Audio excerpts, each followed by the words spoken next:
Atención, este episodio contiene lenguaje agresivo, así como descripciones de los asesinatos realizados. Se recomienda discreción.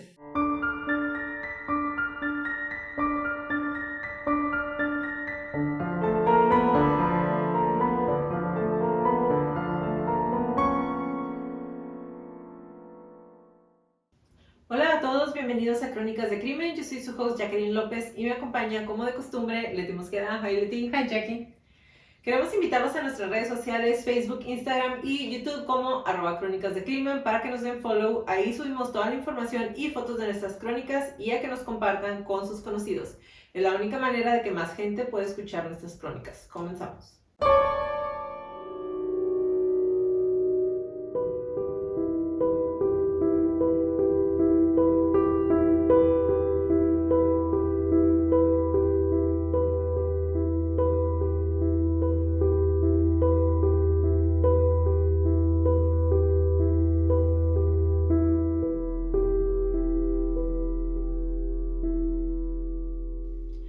Hola crónicos, no queríamos dejar pasar el Pride Month o mes del orgullo sin traerles uno de los casos más controversiales en la historia de la comunidad LGBT.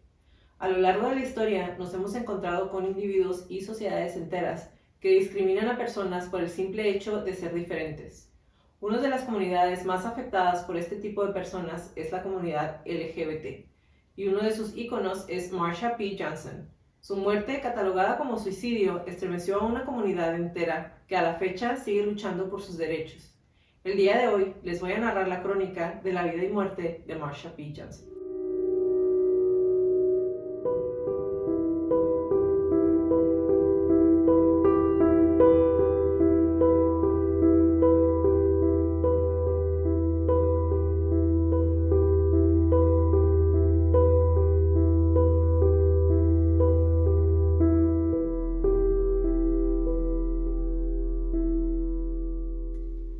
Leti, la crónica del día de hoy la quisimos hacer porque queríamos poner nuestro granito de arena en la difusión de este tipo de casos. A mí la verdad me cuesta mucho trabajo, aunque no parezca por el tipo de relatos que hacemos, pero me cuesta mucho trabajo el hecho de que como seres humanos decidamos discriminar.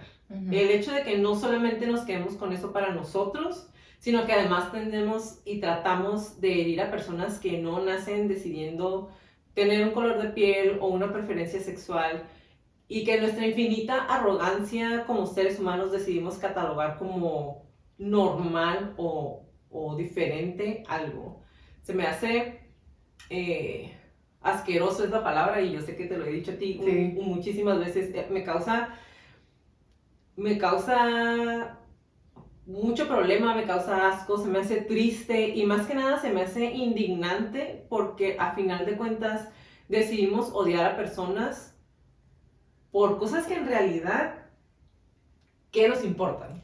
¿Qué te importa? Sí, este tema siempre ha sido la discriminación en general, no nada más para nosotras, ¿no? Pero cuando digo nosotras me refiero a nuestra relación, en las cosas, en la infinidad de cosas en las que estamos de acuerdo y en las que normalmente, ¿cómo se dice? Vemos el mismo punto de vista casi. Y este caso en particular, o sea, en cuanto dijimos hay que hacerlo por la fecha, por lo importante para darle más difusión, no porque esté bonito ni porque esté padre, sino porque en estos espacios también de crónicas o de platicar de los crímenes, también merece la pena darle un momento a crímenes como estos, a los que son los crímenes de odio o los crímenes por discriminación, o la gente más vulnerable o las minorías, que ya no son tan minorías ni aquí ni en ningún otro lado. O sea, cada vez hay más aceptación de algunas personas, pero junto con eso va de la mano el odio creciente y la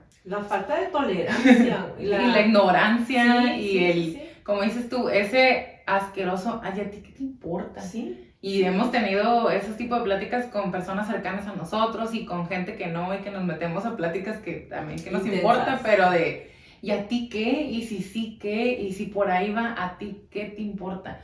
Y siendo parte de esa comunidad, no muy activa, porque no es como que, ay, voy o hago, no soy ningún tipo de activista, pero también a mí me ha tocado mi cachito de discriminación y que la gente, es que yo no entiendo. Y Jacqueline siempre me defiende con el, ¿y por qué tienes que entender tú? Así que te importa, pues. O sea, ¿cuál es nuestra necesidad? Para mí es súper arrogante, es algo...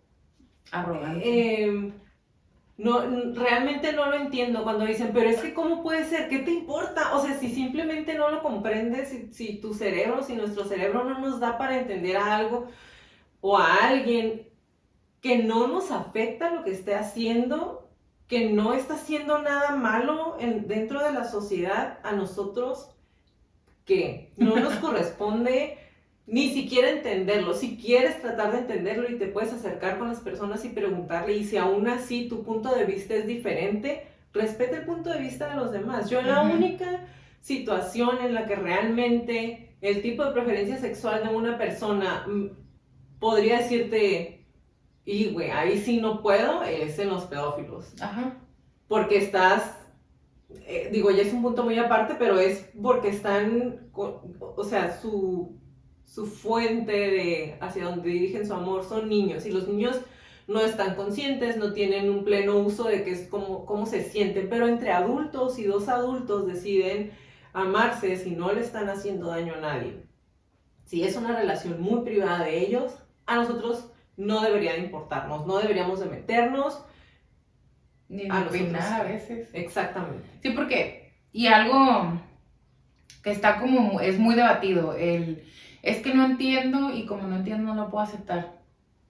No lo hagas entonces. No aceptes, no entiendes, pero no te metas. Pero no agredas. Exactamente. Pero no opines. O si quieres opinar, opina con la gente que piense como tú. Y puedes opinar de manera respetuosa, pero tu opinión no es una realidad absoluta, no es una verdad absoluta. O sea, tu opinión es eso, lo que tú piensas y cómo tú lo ves. Para ti, tuya de ti, así de ti. Y ya.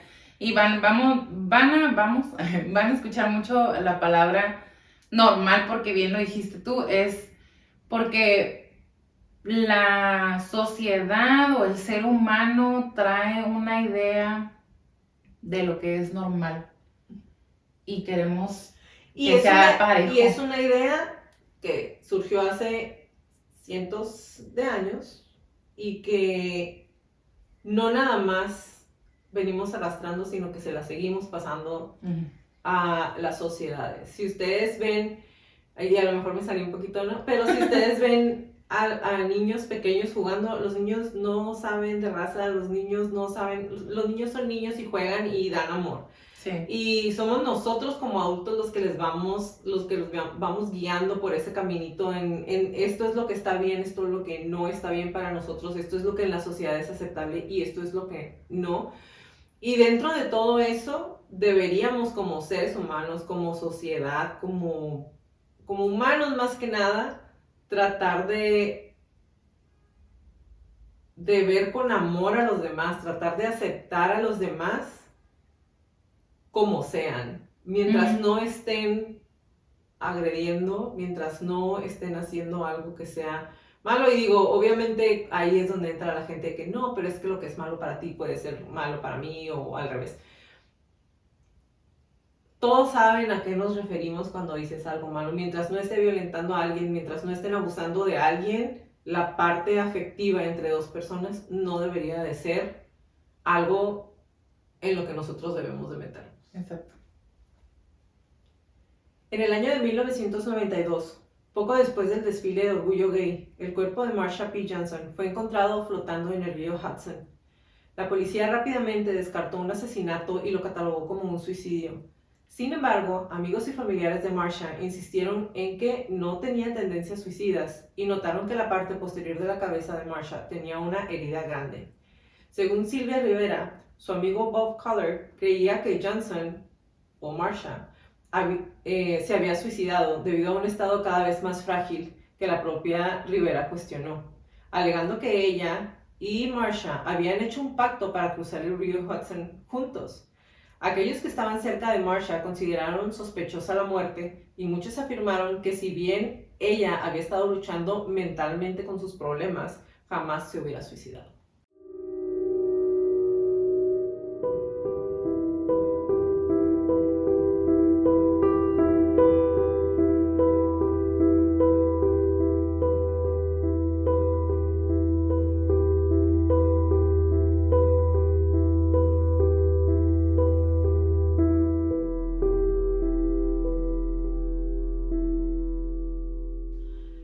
Pero, ¿quién era Marsha P. Johnson? Marsha nació como Malcolm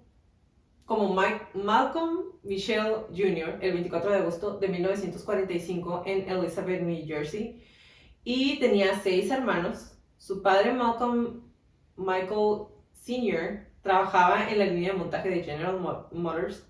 Su mamá era Alberta Claiborne y era ama de llaves, y la familia asistía a la iglesia episcopal metodista africana durante toda la infancia de Marsha, y siguieron siendo devotos religiosos durante toda su vida, a menudo mostrando un interés en el catolicismo, pero también haciendo ofrendas a sus santos de manera personal, manteniendo un altar privado en su casa.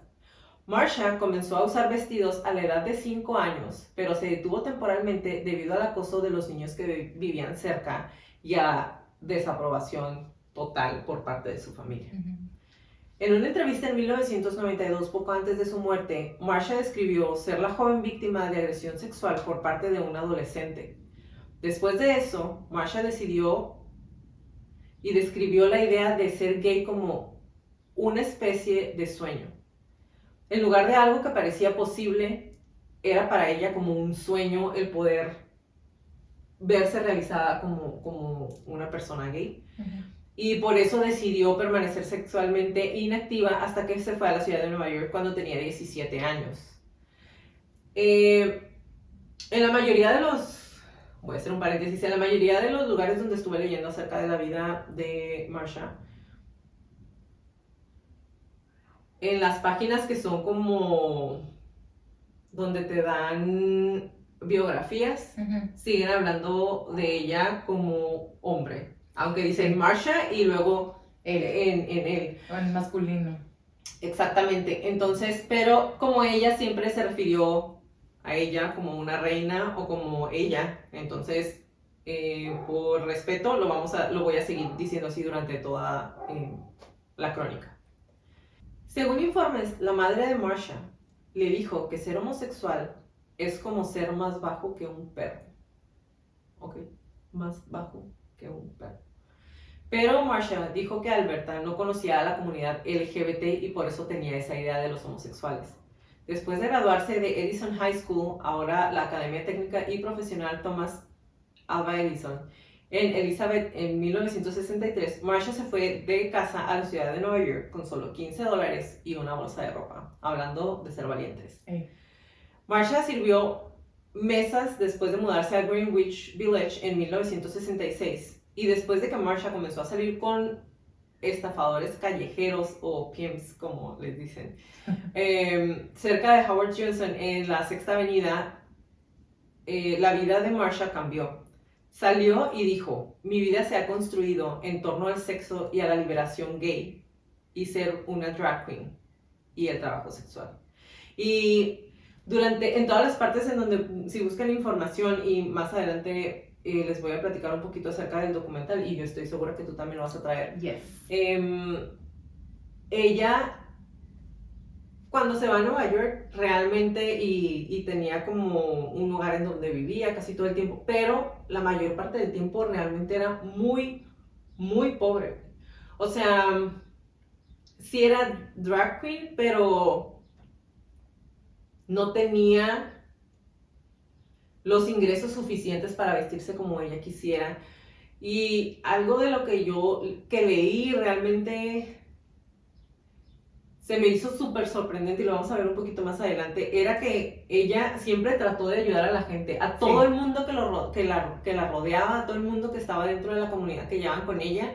Así ella no se quedara sin comer, güey, así se quedara sin un lugar en donde poder quedarse, siempre estaba ayudando a la gente. Y eso es algo de lo que todos sus amigos, la gente que ha salido en entrevistas y en los documentales, eso sigue diciendo. Si de repente tenía tendencias violentas, y estoy segura que también nos vas a hablar un poquito acerca de eso, pero regularmente era una persona que literal se quitaba el pan de la boca para hacer una corazón. Sí, literal, era este tipo de persona de, ay, me gusta tu bufanda, toma. Ajá. Toma mi bufanda, o las flores, o la ropa, los zapatos, la comida. O sea, la gente, y más adelante lo vamos a ver, cuando ella hace para poder ayudar gente, como una asociación. Una asociación para ayudar gente. Y ella decía, los muchachos llegaban y a veces no tenían que comer y si yo tenía comida, yo les daba lo que yo iba a comer. O si venían sin ropa o si se los encontraba en la calle y no tenían dónde quedarse. Ella siempre estaba ayudando a la gente.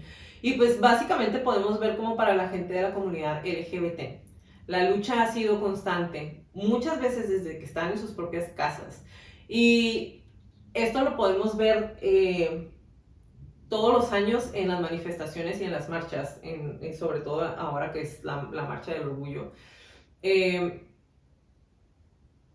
Me ha tocado ver, y este año no fue excepción, en TikTok se hizo viral. De hecho, son dos es una señora y un señor. Oh,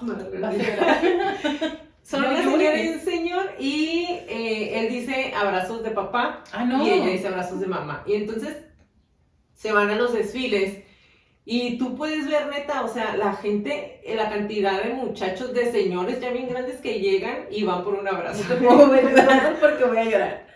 Perdón, y van por un abrazo, porque en realidad mucha de la gente que es parte de esta comunidad, muchos homosexuales, mucha gente en la comunidad, son rechazados desde que están bien chiquitos en su casa. Y a mí eso se me hace algo muy cañón, güey, ir con un extraño a que te dé un abrazo que te debería estar dando tu papá, ¿no? Entonces, se me hace increíble que estas personas hagan ese tipo de cosas, la gente que va y regala los abrazos, güey. Pero lo que se me hace más increíble es que haya padres, güey, con una mentalidad tan retrógrada, tan cerrada, güey, que prefieran quedarse sin hijos, güey, antes de aceptar que su hijo es una persona homosexual, que no tiene una preferencia sexual que ellos consideran normal, güey. ¿Cómo puede ser posible la idea de dejar de querer a un humano que nació de ti simplemente porque no tiene tus mismas ideas y porque no lo puedes aceptar? A mí eso se me hace bien podrido, güey. Güey, bien, no lo puedo creer. O sea, mi cerebro no me da para entender ese tipo de personas. Sabes que tu cerebro, y yo pienso que tus sentimientos no te dan para entender eso. Y aprovechando de las cosas virales de TikTok y eso, hace poquito compartí en mi Facebook es el testimonio de un papá que va a pedir a la corte que no aprueben una legislación que va a evitar que su hija, que es transgénero, pueda participar en deportes o equipos deportivos, no a nivel olímpico, pero también es un rollo. Pero dice, él está contando, ¿no? Mi hija, desde muy pequeña se quería poner vestidos y se quería maquillar y se quería pintar las uñas y quería estar con niñas, porque él es una niña, mi hija es una niña desde pequeña, pero yo no la aceptaba.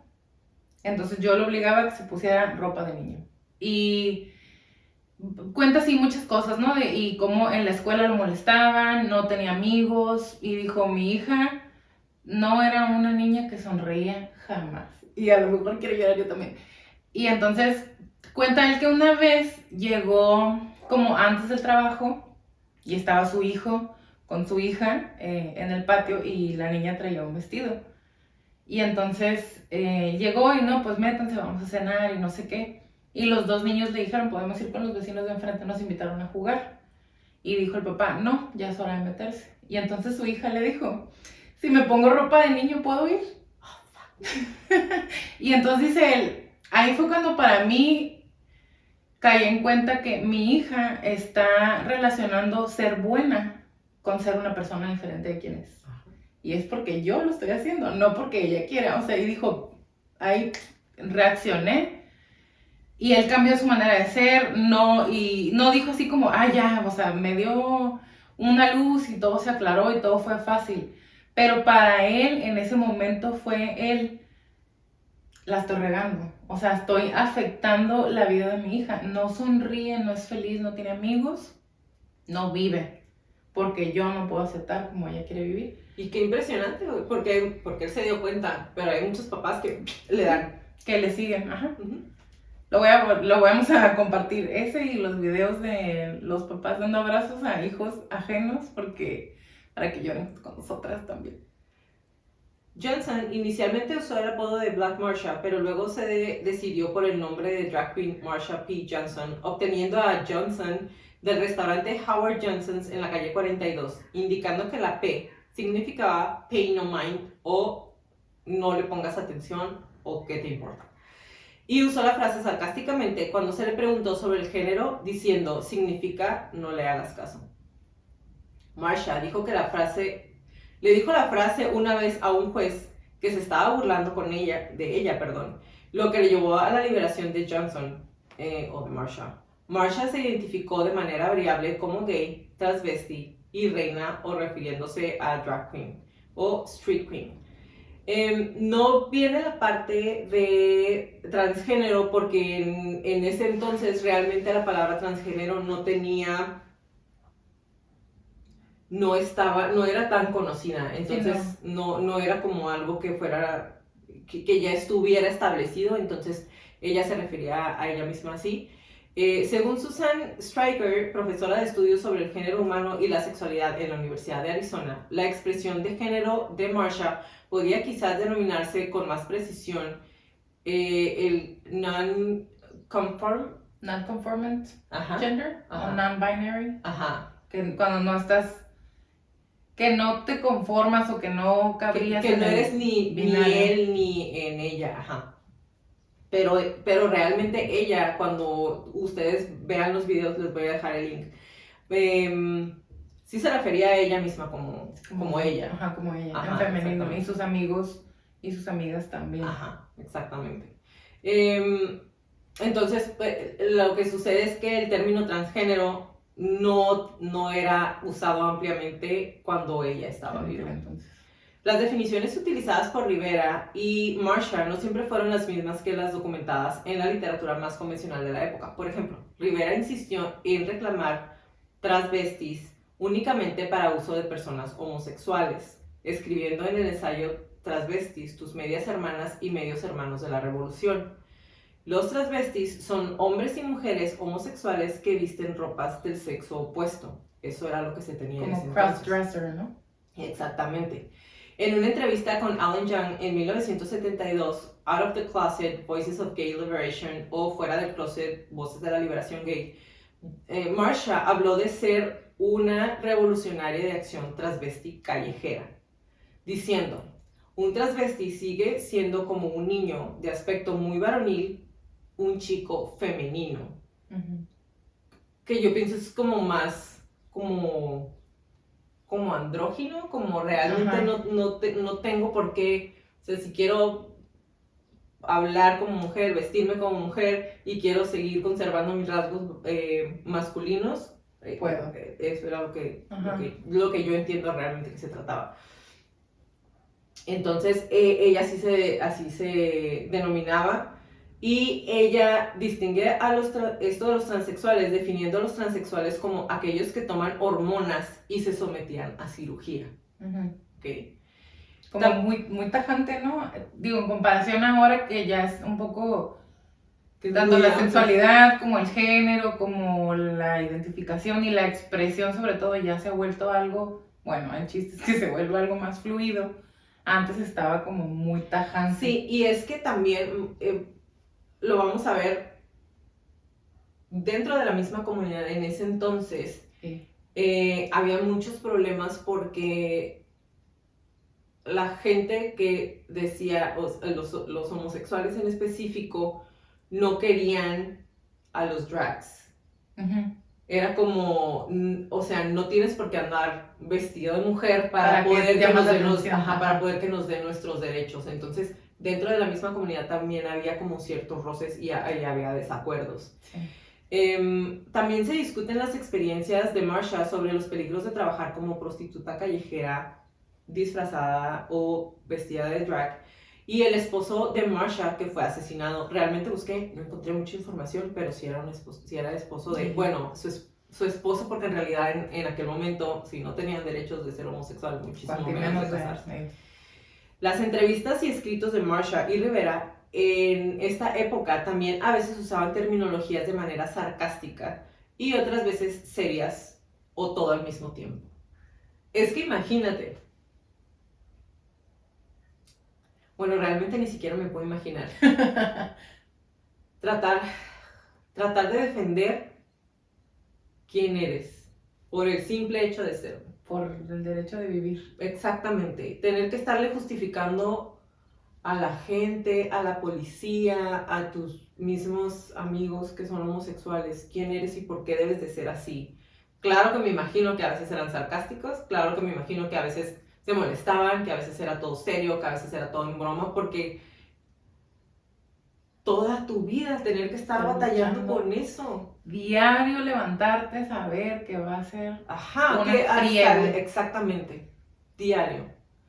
Y aquí quiero y necesito hacer un paréntesis porque te lo dije antes de empezar a grabar. La realidad de la situación es que yo personalmente no estoy empapada a estas alturas de mi vida, no estoy empapada en la cultura, realmente no tengo mucho conocimiento, así que de verdad si alguno de los términos o el lenguaje que estoy utilizando no es el correcto, por favor no se enojen, traté de buscar lo más que pude para hacerlo de la manera mejor que pude.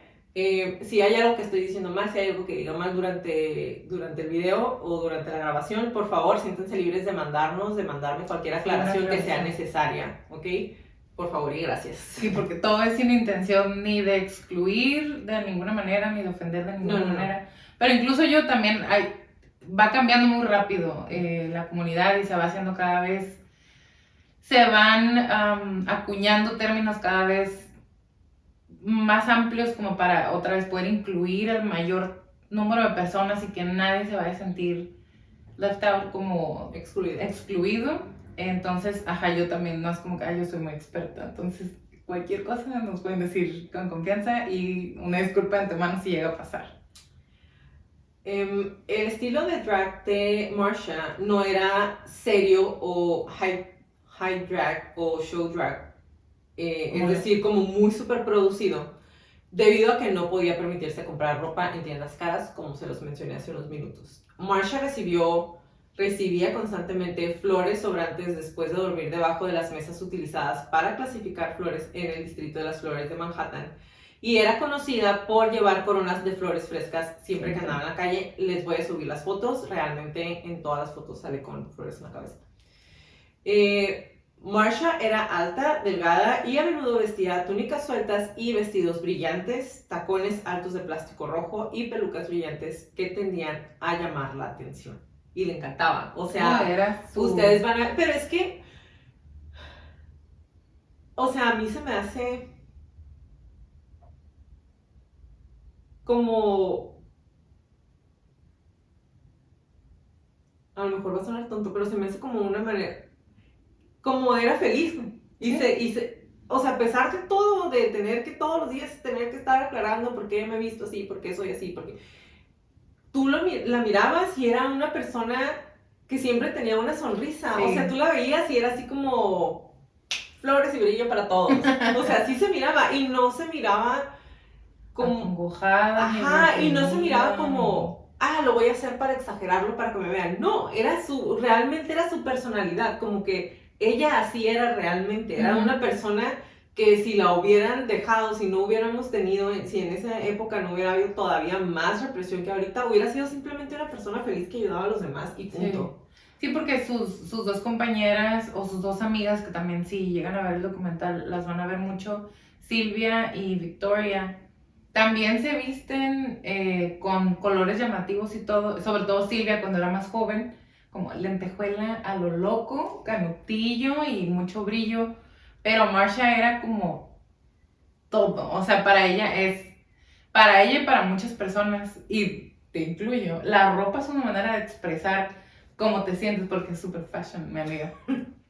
Cómo te sientes o cómo quieres sentirte o es me quiero arreglar para mí para sentirme bien, y para eso era Marsha, y es lo que muchas de las personas alrededor de ella decían, o sea, nunca la ibas a ver sin estar arreglada o con sus flores o con los collares o los abrigos te regalaban como abrigos de piel, así como el Mickey se lo ponía y las flores así como y tacones con calcetín, sí, porque me encanta.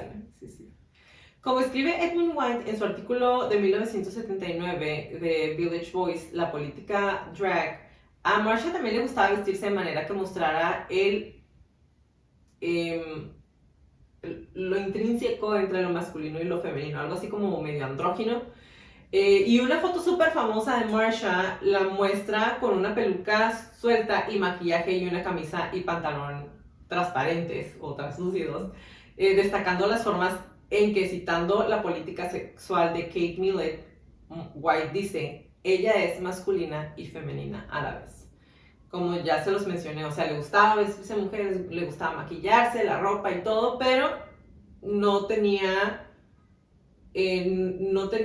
como necesidad ni quería ocultar ni su una ni masculinidad. otra, ajá, como Se sentía cómoda con la dualidad de su, ni siquiera sé cómo decirlo bien, pero ajá, la dualidad de su cuerpo, el cuerpo en el que le tocó nacer y cómo ella se sentía por dentro y lo combinaba muy bien. A mí se me hace, pues estaba muy bonita, se arreglaba súper bonita, pero con rasgos pues de su cuerpo muy masculinos al mismo tiempo y le quedaba. Exactamente, y ¿sabes qué es lo que es algo muy impresionante? Por ejemplo, en este caso, o sea, de repente se encontraba la ropa en la basura y la arreglaba y con eso se vestía y make it fashion. O sea, sí es impresionante. Y sí, la verdad se me hace algo como, ¿por qué nos puede llegar a molestar algo o alguien? ¿Por qué nos puede llegar a molestar algo así? O sea, algo que ella decida hacer, o alguien así, alguien como ella, con esa personalidad. ¿Por qué nos puede llegar a molestar? Güey, está muy mal. No sé.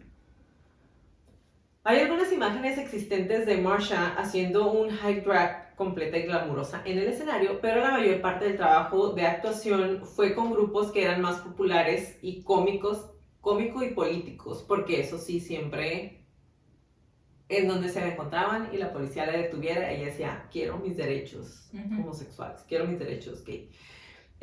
Cantaba y actuaba, cantó y actuó como miembro de la compañía internacional de dramaturgia de Jay Camisias, con sede en Nueva York.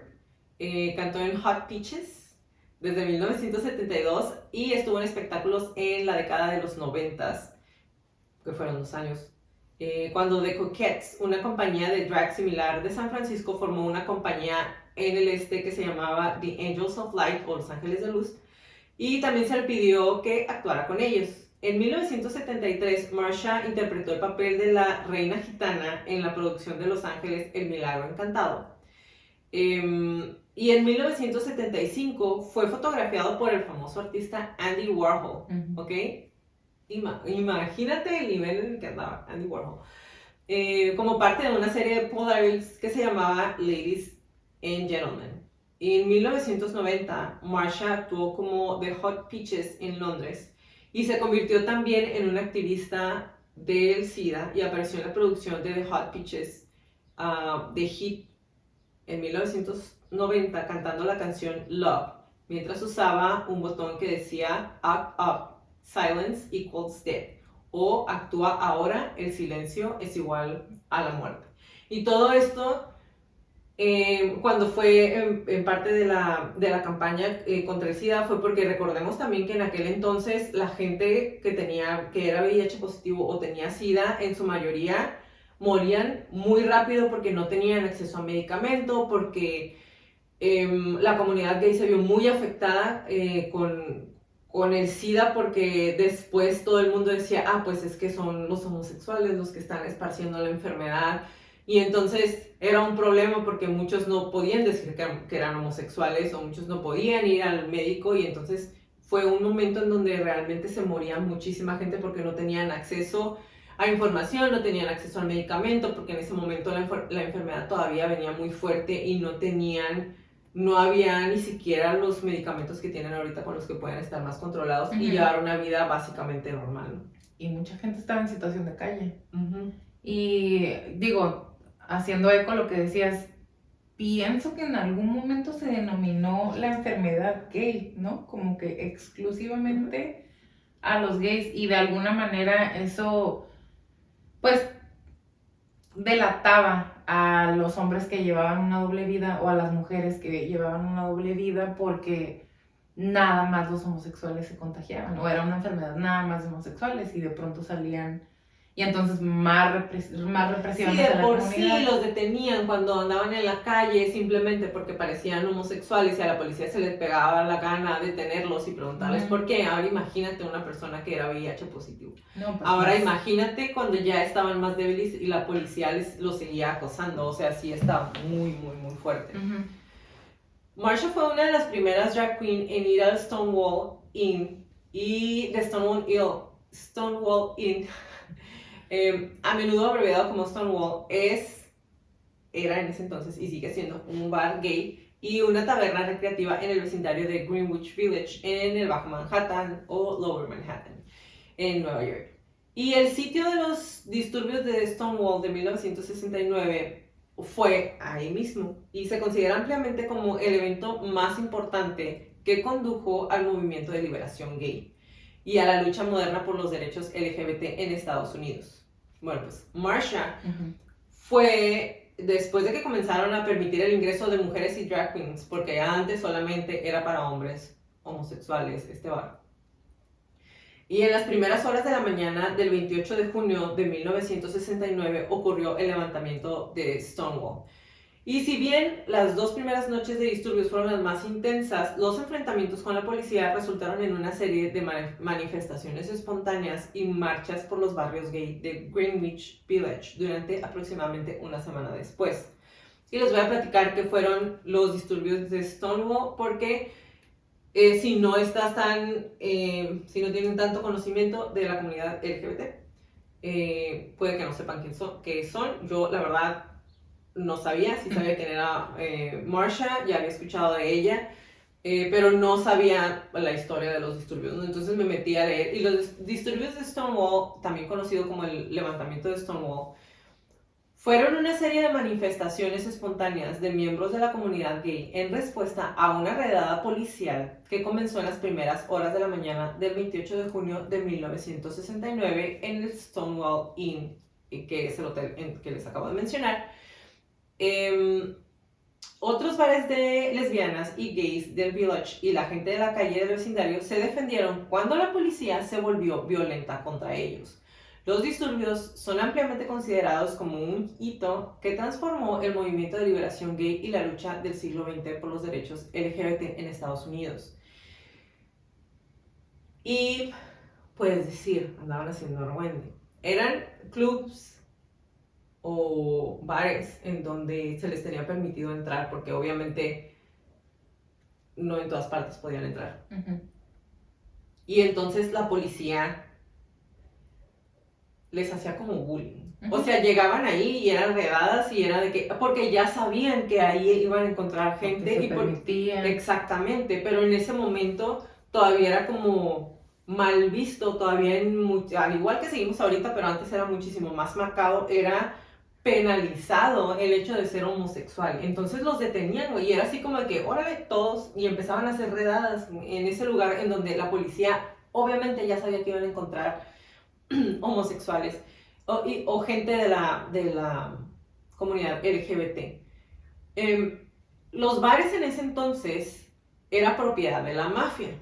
Y si bien las redadas policiales era una rutina en la década de los 60, los agentes perdieron rápidamente el control de la situación el 28 de junio del 69 y llegaron, los empezaron a golpear, se pusieron violentos, pero al día siguiente, o sea, esperaron que todo se terminara, pero la gente ya estaba bien harta, pues. Entonces se juntan al día siguiente en estos bares y nuevamente va la comunidad y dice, ¿sabes qué? O sea, ¿por qué nos vamos a dejar que nos estén golpeando? ¿Por qué nos están deteniendo si no estamos haciendo nada malo? Literal, estaban bailando con sus amigos en un bar. Y la policía volvió a llegar y entonces estos enfrentamientos duraron toda la semana, pero la policía cada vez se fue poniendo más violenta y cada vez se hizo más eco y cada vez más gente empezó a llegar a apoyarlos. Entonces, más tarde, en cuestión de semanas, los residentes de la aldea se organizaron en grupos de activistas que exigían el derecho a vivir abiertamente con arreglo de su orientación sexual y sin temor a ser detenidos. Y cuando estaba leyendo eso, digo, hace de eso 50 años. Sí, más. 40, entre 40 y 50 años. Y estaban buscando vivir abiertamente sin importar su orientación sexual. 50 años, güey, y no hemos avanzado casi nada. No.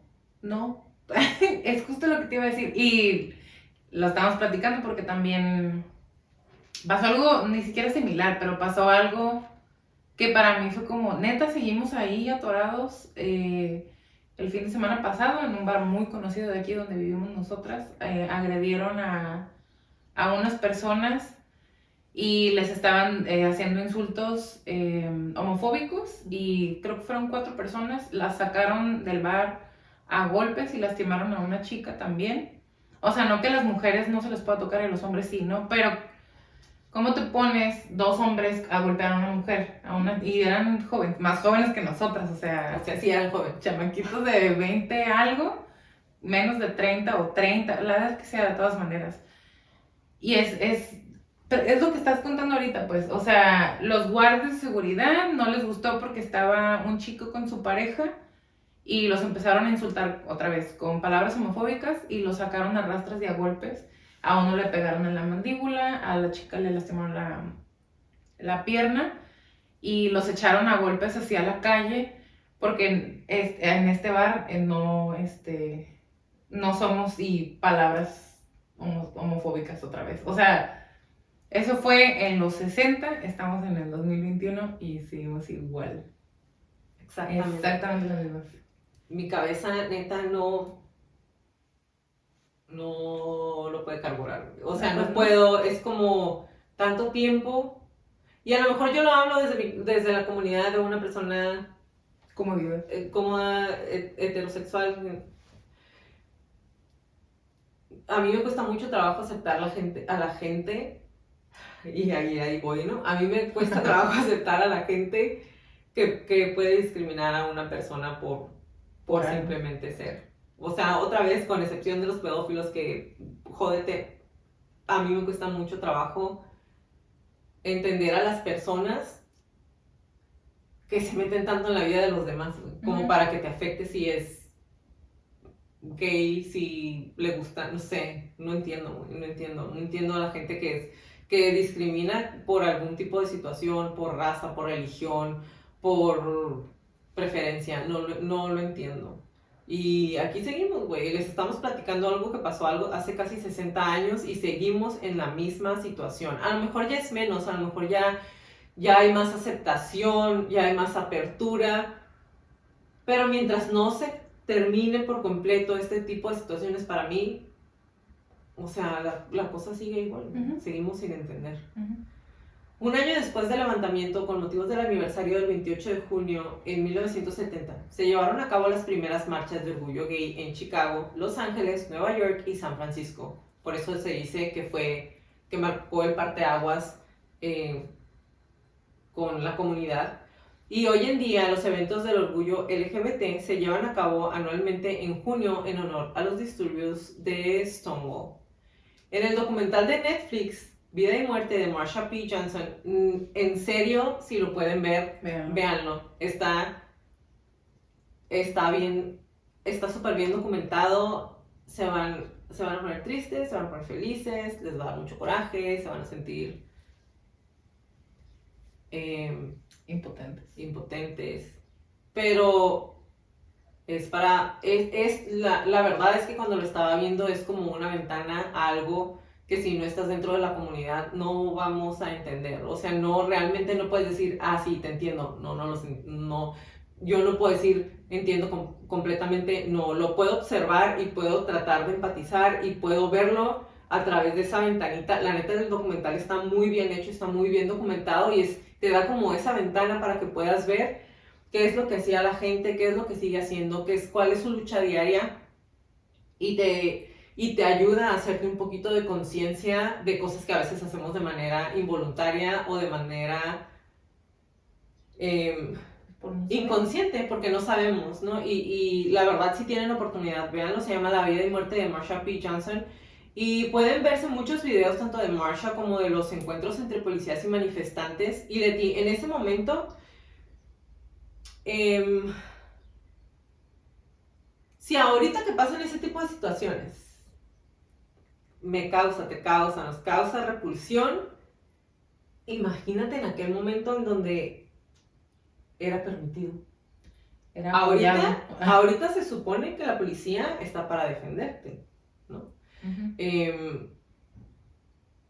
Imagínate y se pasan, o sea, de todas maneras seguimos viendo que cuando los están grabando golpean a mujeres, golpean a hombres que no están haciendo nada malo, siguen siendo homofóbicos, siguen siendo racistas. Ahora imagínate en ese tiempo cuando era permitido. No, porque ahorita no, porque, y perdón por el paréntesis, hace poquito salió un grupo de policías, creo que son 4 policías de unas ciudades metropolitanas en Estados Unidos, aceptan abiertamente que parte de su entrenamiento es cómo juntar puntos, porque tienes que hacer cierta cantidad de puntos en la policía o algo así. Total que juntas puntos dependiendo de a qué minoría fue a quien estuviste arrestando durante la semana. Tienes una cuota de negros, asiáticos, mexicanos o de la comunidad LGBTQ que tienes que arrestar. Tienes una cuota. Pinche asco. Ajá, entonces, como dices, antes era mucho más permitido por la represión tan intensa que había, pero estamos igual. También acaban de arrestar a un chico que se estaba besando con su novio en la vía pública. No sé si en Mazatlán o Guadalajara o en la Ciudad de México, ahora que estamos en el mes del Pride, que hay de manera más abierta una aceptación de ven, aquí estás a salvo, y estos chicos estaban en la vía pública, se estaban besando, llegó la policía, los golpearon a los dos y subieron a uno. What the fuck, güey, ¿por qué? Y lo grabaron todo. Por exposición inocente. Por agresión a la vía pública, porque estaban agrediendo a la vía pública y él, me estoy besando con mi novio, o sea, no estoy agrediendo nada. Los golpearon y subieron a uno a la patrulla porque el otro estaba tan golpeado que lo dejaron ahí. Y la gente grabando alrededor y no les importa. Entonces, otra vez para mí es como, ni siquiera contraste, pero como que te aclara lo jodidos que estamos, lo asquerosos que podemos ser como seres humanos, porque otra vez estamos hablando de algo que pasó en los 60s, porque todavía estamos en esa época ahorita en la historia, y en 2021, y no hay mucha diferencia. Marsha ha sido nombrada junto con Sassoon Nova y Jackie Hormona por varios de los veteranos de Stonewall entrevistados por David Cutter en su libro Stonewall, The Riots That Sparked the Gay Revolution, o Stonewall, los disturbios que iniciaron la revolución gay, como 3 individuos conocidos por haber sido en la vanguardia del rechazo a la policía en el levantamiento.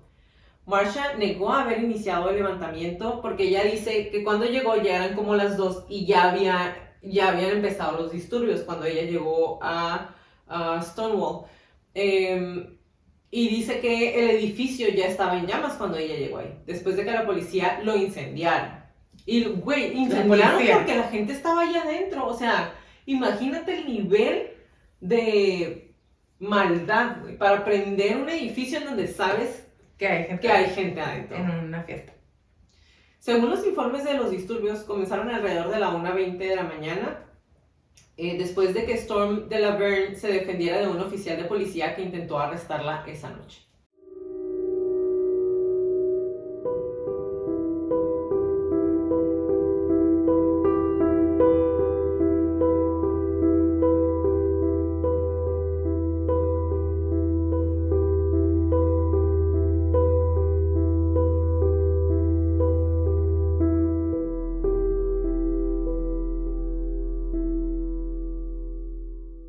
Tras los enfrentamientos de Stonewall, Marsha se unió al Frente de Liberación Gay y participó activamente en el Caucus GLF Drag Queen en el primer aniversario de Stonewall, el 28 de junio del 70. Marsha marchó en la primera manifestación del orgullo gay, luego llamado Día de la Liberación de Christopher Street. Una de las acciones directas más notables de Marsha ocurrió en agosto de 1970, organizando una protesta en Winston Hall en la Universidad de Nueva York junto con otros miembros del GLF, después de que los administradores cancelaron un baile cuando descubrieron que estaba patrocinado por organizaciones gay. ¿Qué te importa?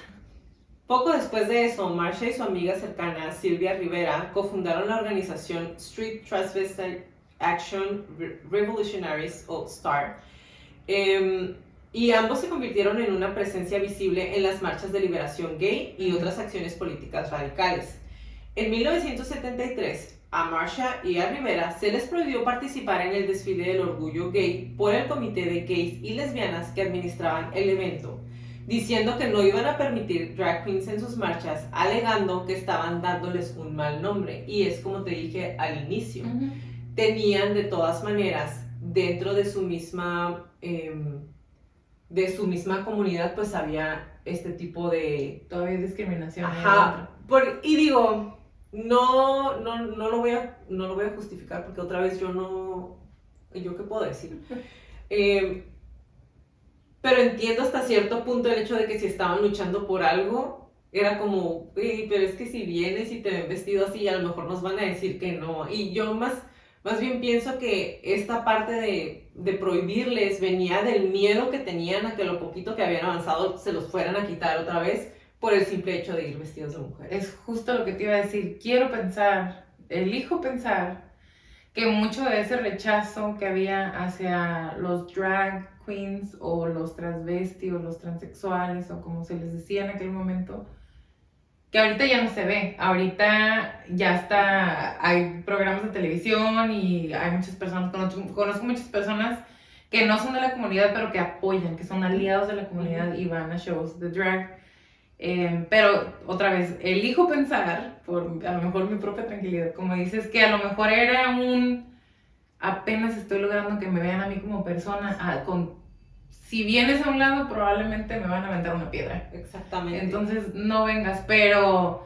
Y es que no es como que no fueran sus amigos, o sea, sí tenían amigos, sí, pero simplemente era cuando eran ese tipo de cosas, preferían que, como, güey, no te vayas vestido de drag. Ajá. O sea, no. Puedes venir, pero no te disfraces, les decía. Exactamente. Y bueno, pues imagínate qué hizo Marsha cuando le dijeron que no, mejor no vengas. Pues sí fue. Me imagino. Marchó antes del desfile. Antes de que empezara el desfile, marchó ella.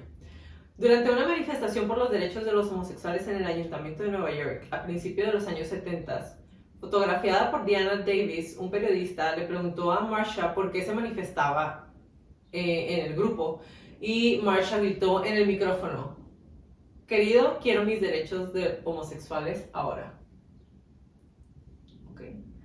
En otro incidente, alrededor del mismo tiempo, Marsha fue confrontada por agentes de la policía por andar vestida de mujer en Nueva York. Y cuando los oficiales intentaron realizar un arresto, Marsha los golpeó con un bolso que contenía 2 ladrillos. Cuando el juez le pidió una explicación por la agresión, Marsha afirmó estar tratando de obtener suficiente dinero para una lápida para su marido. Uh-huh. Y en una época en, como ya les comenté, que el matrimonio, o sea, si no les daban sus derechos como personas, imagínate estar casados, el juez le preguntó qué le pasó a este supuesto marido y Marsha le contestó: un cerdo le disparó, refiriéndose a un policía. Inicialmente fue sentenciada a 90 días de prisión por la agresión, pero el abogado de Marsha finalmente convenció al juez de que el hospital Bellevue sería más adecuado para ella. Y el hospital era un lugar en donde tenían a personas que habían sido detenidas, pero no necesariamente tenían que estar en la cárcel, y ahí era un lugar en donde la gente, donde los tenían como separados, aislados de la población, pero uh-huh, era un hospital a final de cuentas, ¿no? Uh-huh. Con Rivera, Marsha estableció Star House, un refugio para niños de la calle, homosexuales y trans, en 1972, y pagó el alquiler con dinero que ellas mismas ganaban como trabajadoras sexuales. Si bien la casa no estaba enfocada en qué hacía cada quien o en que brillara cada una de ellas, Marsha fue una madre drag de Star House, y en la larga tradición de la familia elegida en la comunidad LGBT, negra y latina, Marsha siempre ayudó a la gente. Marsha trabajó para proporcionar comida, ropa, apoyo emocional y un sentido de familia a las jóvenes drag queens, mujeres trans, inconformistas de género y otros niños homosexuales de la calle que vivían en los muelles de Christopher Street o en su casa en el Lower East Side de Nueva York. Güey, ella no tenía dinero, otra vez regresamos a lo mismo, realmente era súper pobre y lo que tenía se lo daba a los demás. Y no nada más eso, trabajaba como trabajadora sexual, valga la redundancia, para sacar dinero para ayudar a más gente. O sea, no es como que voy a trabajar haciendo esto para comprarme cosas, para yo salir. No, lo hacía para ayudar a más gente. Y yo pienso que de todas las cosas que hacía, eso es lo que habla, independientemente, y sí, obviamente, de que haya marchado y de que haya hecho muchas cosas, el hecho de hacer tanto por los demás es con lo que yo me quedé después de ver el documental. Hay varios documentales, pero el de Netflix fue el que más vi. Y después de leer tanto sobre ella, y con eso realmente me quedo. Era una buena persona, era una persona buena, era una persona noble, era una persona que realmente ayudaba a los demás, al punto de no importa lo que tenga que hacer yo con tal de que ellos estén protegidos, con tal de que ellos se sientan que realmente tienen una familia, que pertenecen a un grupo. Y yo pienso que eso es lo que marca la diferencia en el mundo, y más aún en el mundo de esta minoría. En la década de 1980, Marsha siguió desempeñando un papel activo en el activismo callejero como organizadora y mariscal respetada del ACT UP. Y en 1992, cuando el monumento Stonewall de George Segal se trasladó a Christopher Street desde Ohio para reconocer el movimiento de la liberación gay, Marsha comentó: ¿cuántas personas han muerto para que estas dos pequeñas estatuas se coloquen en el parque para reconocer a los homosexuales? ¿Cuántos años se necesitan para que la gente vea que todos somos hermanos y hermanas y seres humanos en la raza humana? Quiero decir, ¿cuántos años se necesitan para que la gente vea que todos estamos juntos en esta carrera de ratas? Pues seguimos. Como ya se los platiqué, al inicio de 1966, Marsha vivía en las calles y tenía relaciones sexuales para sobrevivir. Y en relación con su trabajo sexual, Marsha afirmó haber sido arrestada más de 100 veces, güey, y también recibió un disparo. A finales de la década de los 70, Marsha habló de haber tenido un colapso mental por primera vez. Y según Bob Collar, Marsha caminaba desnuda por Christopher Street y se lo llevaron durante 2 o 3 meses para ser tratado con clorpromazina, un medicamento antipsicótico, que me imagino que nos traes un poquito de eso. Yes. Y al regresarlo, la medicación desaparecería en el transcurso de un mes y Marsha volvía a ser la misma que era antes. Entre 1980 y 1992, Marsha vivió con un amigo de nombre Randy Wicker, quien lo conoció y lo invitó a pasar la noche en su casa una vez cuando hacía mucho frío, alrededor de 10 grados Fahrenheit o menos 12 grados centígrados, y Marsha estaba en la calle. Sin ropa, sin comida. Exactamente. Y él la vio y le invitó a pasar, y desde entonces vivieron juntos. Sí. Aunque generalmente se considera como una persona generosa y de buen corazón, y les voy a dar un poquito el lado del que la policía se agarró para decir que se había suicidado. Bajo la personalidad de Marsha, era muy buena persona, ya se los platiqué, pero tenía su lado violento y enojado, y a veces podía surgir cuando estaba deprimida o bajo un estrés severo. Algunos sintieron que era más común que esto sucediera bajo la personalidad masculina de Malcolm, que era su nombre de hombre. Y durante esos momentos en los que emergía su lado violento, según un conocido, podía ser muy agresivo y de mal genio y hablar con una voz profunda y como Malcolm. Se convertía en un hombre muy desagradable, vicioso y en busca de peleas. Esta doble personalidad de Marsha ha sido descrita como una personalidad esquizofrénica en desarrollo. Cuando esto sucedía, Marsha a menudo se peleaba y terminaba hospitalizada y sedada, y los amigos tenían que organizarse y recaudar dinero para sacar a Marsha de la cárcel o tratar de conseguir la liberación de lugares como el Bellevue, que es el hospital en donde básicamente era un hospital/cárcel. En el artículo de 1979 de Village Voice, The Drag of Politics, de Stephen Watson, tal vez fue por esta razón que otros activistas se habían mostrado reacios al principio a dar crédito a Marsha por ayudar a desencadenar el movimiento de la liberación gay a principios de los 70s. Watson también informó que la personalidad de Marsha era volátil y enumeró una lista de bares gays en la que Marsha había sido prohibida, no podía entrar. En el momento de su muerte en 1992 se decía que estaba cada vez más enferma y en un estado físico y mental muy frágil, según Randy Wicker. Y esta parte a mí me llamó mucho la atención porque otra vez pasó por muchísimas cosas. Sí. Y otra vez no se le quería dar crédito. Pero pienso igual que cuando no la dejaron desfilar fue basado en el miedo. En que si decían ella fue un pilar de todo este movimiento, tal vez las autoridades o tal vez el Congreso les iban a decir, básicamente era una persona que se la llevaba buscando o haciendo conflictos, entonces ¿cómo quieres que te dé tus derechos si esto es lo que te representa? Que muchas veces sigue pasando, o sea, y no nada más con manifestaciones o con revueltos de la comunidad, sino también lo vemos y nada más lo puedo comparar con eso, con las mujeres.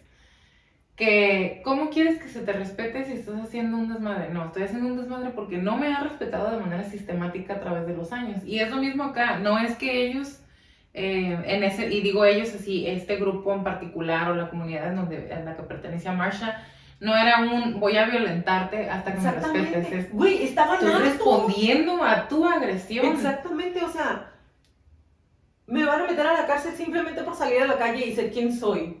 Güey. Y pues, o sea, claro, no claro que la mayor parte del tiempo pues te puedes controlar, pero a mí se me hace más que lógico y no, otra vez no estamos justificando, pero en algún momento, claro que se van a desesperar, claro que vas a estar, como dijiste tú con las mujeres, güey, claro que estoy molesta, pero ya lo hice de 1000 maneras pacíficas y no me estás haciendo caso y vienes y me sigues agrediendo, esperando que yo no haga nada, ¿cómo por qué? Y es como el gaslighting, pienso que es un gaslighting porque no todas las mujeres y no todas las manifestaciones y no todos los que somos parte de la comunidad LGBT y no sé cuántas son ahorita, no es voy a violentar, otra vez, no es voy a responder agresión con agresión, pero me estás golpeando. ¿Y qué quieres que haga? Mínimo me voy a defender, si no voy a tratar de escaparme. Y si me tienes acorralado, dándome golpes. Gaslighting es la traducción. Ah, sí, gaslighting. No sé la traducción literaria, pero se lo vamos a pedir a una de nuestras crónicas que nos mandó una ayuda. Ahorita necesitamos ayuda. Pero básicamente el gaslighting es cuando una persona te agrede física o verbalmente o de manera sistemática y trata de negar tu realidad, como alguien que te agrede o no te da tus derechos o no te respeta, y cuando tú reaccionas o contestas, claro que no. Ajá, yo no, estás loco, estás loca, te lo imaginaste, no es cierto, no dije eso. Es como, en pocas palabras, voltear la tortilla, voltear las cosas para que esta persona quede como no es cierto, tú eres el que está reaccionando de una manera desproporcionada a la realidad, pero no es cierto, o sea, esta persona nada más niega tu realidad para poder continuar con el abuso o con la manipulación.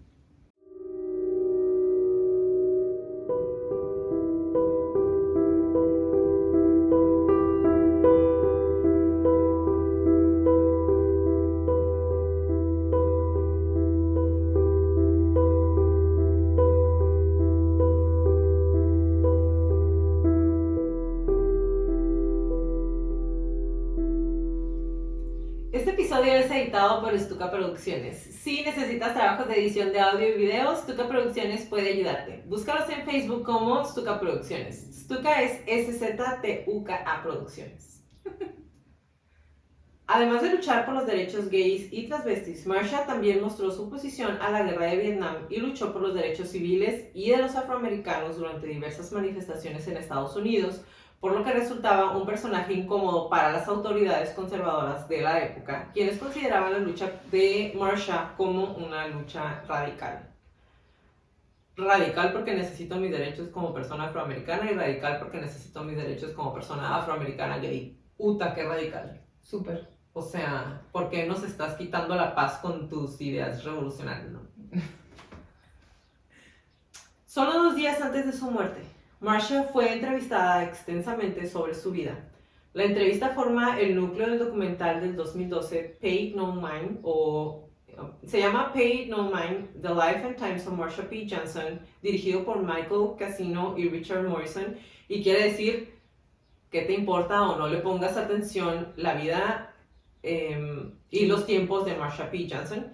Y para el documental también fueron entrevistados muchos de sus amigos y amigas más cercanas, y todos destacan como una persona profundamente espiritual que atendía todas las sensibilidades, que regalaba lo poco que tenía para ayudar a todos aquellos que lo necesitaban, a todos aquellos que estaban en situación de calle, y en el documental es recordada como una reina, una gran activista y una sobreviviente.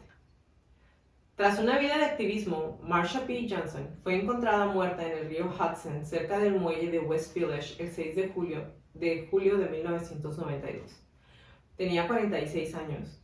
La policía cerró el caso como suicidio y negó la posibilidad de ver el cuerpo a la familia que, junto a los miembros del movimiento LGBT, realizaron numerosas manifestaciones para que se investigara a fondo lo ocurrido.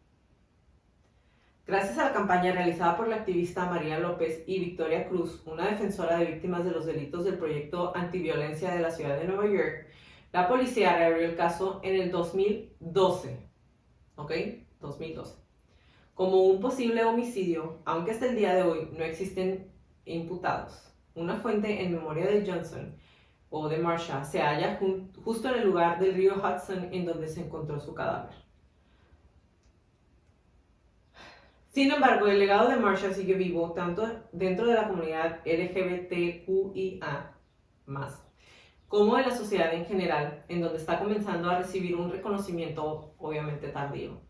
Ha aparecido en obras de arte y libros como un personaje en el escenario y la pantalla, y ha sido objeto de documentales desde la obra de 1995, The Ascension of Marsha P. Johnson, hasta el documental Pay No Mind del 2012, The Lifetime and Times of Marsha P. Johnson, y también en uno que se llama The Death and Life of Marsha P. Johnson del 2017. En el 2019 se anunció que Marsha y su amiga cercana y colaboradora Silvia Rivera serían conmemoradas con monumentos en Greenwich Village, los primeros monumentos transgénero de Nueva York. Las estatuas, cuya finalización está prevista para este año, 2021, se ubicarán en el triángulo de Ruth Wittenberg en la esquina de la 7ª Avenida y la Avenida Greenwich, cerca de la ubicación del levantamiento de Stonewall. El homónimo Marsha P. Johnson Institute también fue fundado en su honor, y es una organización que protege y defiende los derechos humanos de las personas transexuales negras, para elevar, apoyar y nutrir. Puede hacer una donación al instituto a través de su sitio web, que se llama marshap.org. En una entrevista en 1972, Marsha dijo que quería ver a los homosexuales libres y tener los mismos derechos que los demás tenían en Estados Unidos. Es posible que no haya podido ver esa ambición que se hiciera realidad en su vida, pero preparó el escenario para que las generaciones futuras luchen a su paso, como continuarán haciendo hasta que su visión se haga realidad. Se me hace bien impresionante. Perdón. Ojo, no, basta. Se me hace bien impresionante, güey, porque, o sea, hace tantos años de eso y seguimos con lo mismo, güey. Seguimos con lo mismo. Pero bueno, ahora viene el perfil psicológico de Marsha. Dinos qué encontraste, platícanos un poquito más acerca de ella. ¿Qué te llamó la atención? Digo, obviamente fue una persona que no solamente porque haya sido activista de la comunidad LGBT, yo pienso que es una persona, por decirlo menos, valiente, güey. O sea, valiente. Platícanos un poquito. Claro. Bueno, con Marsha, de las cosas que más me llamó la atención, digo, desde que vimos la primera vez el documental, fue como... Porque lo empezamos a ver juntas, como todo, la mayoría de los documentales los empezamos a ver juntas y luego ya cada quien lo ve aparte y comentamos. Desde que lo vi, para mí fue como... Qué impresión y qué fuerte, como te decía hace rato, tener que levantar todos los días sabiendo que va a ser una friega, porque la propia comunidad a la que perteneces no te acepta del todo. En las manifestaciones corre peligro tu vida literal, porque la policía y tu integridad física, porque dentro de la misma comunidad te agreden también. Y deja te interrumpo ahí. Podríamos decir, ok, la policía, ¿no? Te escondes de la policía. Pero, güey, o sea, sigue siendo un tema. Y a lo mejor para las mujeres es como, pues, es más fácil que aceptemos este tipo de personalidades a la gente de la comunidad. Pero los hombres blancos, heterosexuales, homofóbicos, güey, o sea... Que es la mayoría de la policía, por cierto. Que es la mayoría de la policía y que aparte son racistas, güey. Entonces imagínate, racismo por el color de piel, racismo por mi identidad, racismo por mi preferencia sexual. Sí, la discriminación. Contra la policía, perdón, de la policía, de la sociedad y muchas veces dentro de tu propia casa, claro. Y con Marsha te decía que también fue víctima, ella y Silvia, porque Victoria no, y porque son las tres que más se ven en el documental de Netflix, tampoco los aceptaban. Tampoco aceptaban a los transvestis o los transexuales o a los transgénero, y a Marsha particularmente y a Silvia particularmente. En las primeras manifestaciones a las que se podían unir, la misma gente que estaba ahí les gritaban de cosas y los insultaban y los querían bajar a golpes del escenario porque no los podían aceptar. Y podríamos decir, eso ya pasó y ahorita ya se les acepta. Sí, ahorita sí, pero eso no cambia el hecho de que hubo este tipo de personalidades o este tipo de personas que fueron los pioneros y fue a los que les tocó literal con golpes y sangre y sudor abrirse el camino pública. Y abrir camino para que fueran aceptados ahorita, por lo menos dentro de la comunidad. También pasa con, bueno, no pasa, creo que ya no, pero lo vimos en un programa, que también hay como una anulación casi generalizada por parte de la sociedad, no tanto de la comunidad, con las personas bisexuales. Porque es, pues, no entiendo, no me explico, no pero cómo funciona. Pero entonces eres gay. Ajá, o sea eres gay. Las mujeres eres gay. Ajá. Y también publiqué hace poco algo que decía que es más fácil ver a una mujer bisexual como heterosexual u homosexual para los heterosexuales, no para la comunidad otra vez. Porque no entiendo cómo te pueden gustar los dos o de qué se trata, ¿no? Y lo mismo normalmente de las personas ignorantes es que no entiendo. Si eres mujer, ¿por qué te vistes de hombre? Si eres hombre, ¿por qué te vistes de mujer? O para irnos un escalón más, si eres hombre y te vistes de mujer, ¿por qué te gustan las mujeres?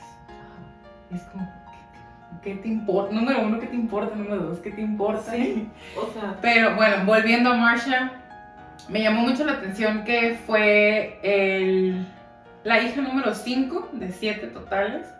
Sus papás no la aceptaron nunca.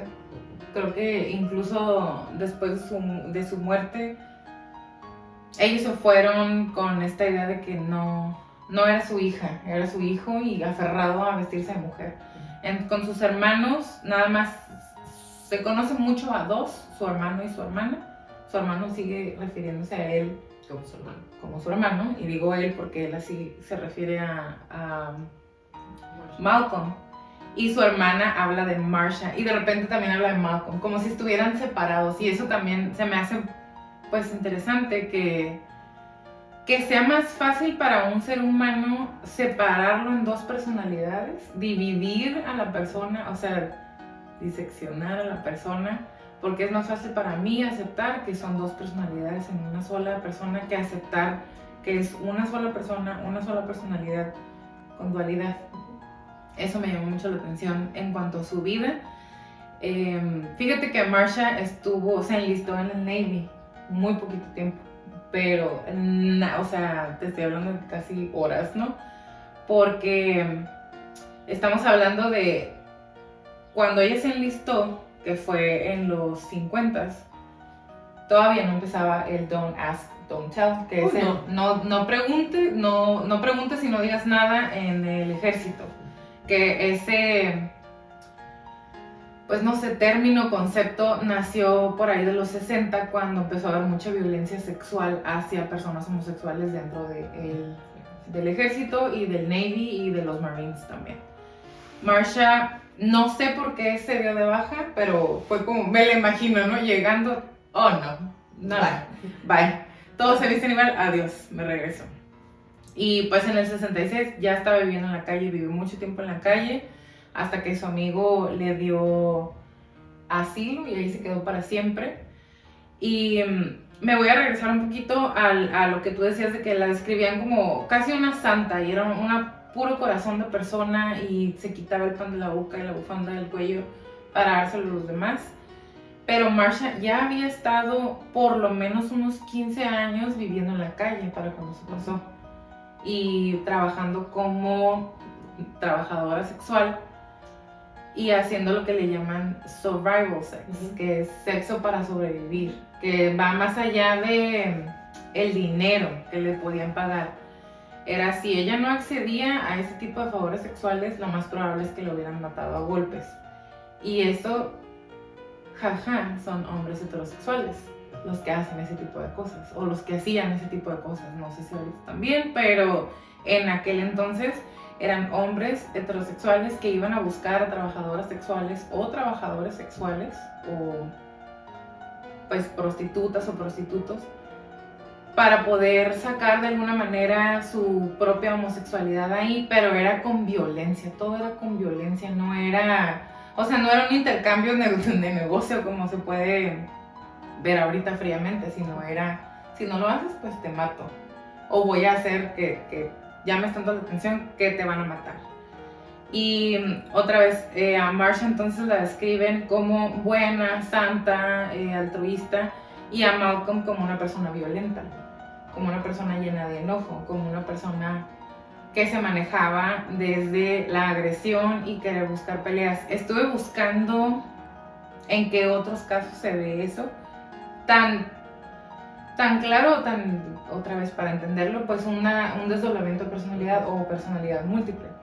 Pero yo con Marsha no tengo suficiente información, no me atrevería a decir si tenía personalidad múltiple o no, a lo mejor sí, pero le estaban dando antipsicóticos, entonces vamos a recordar un poquito la esquizofrenia, pero tampoco, no hay un diagnóstico tal cual. También estamos otra vez hablando de los 70s, que fue cuando le dio el primer colapso nervioso, o que ella aceptó que le había dado un colapso nervioso y no tenía acceso a un psicólogo, a un psiquiatra o a alguien, y este medicamento se lo daban porque como andaba desnuda en las calles y se podía llegar a pelear y no reconocían a sus amigos y estaba siempre enojada, pues probablemente tiene un brote psicótico, y entonces le daban medicamento para la psicosis. La calmaban.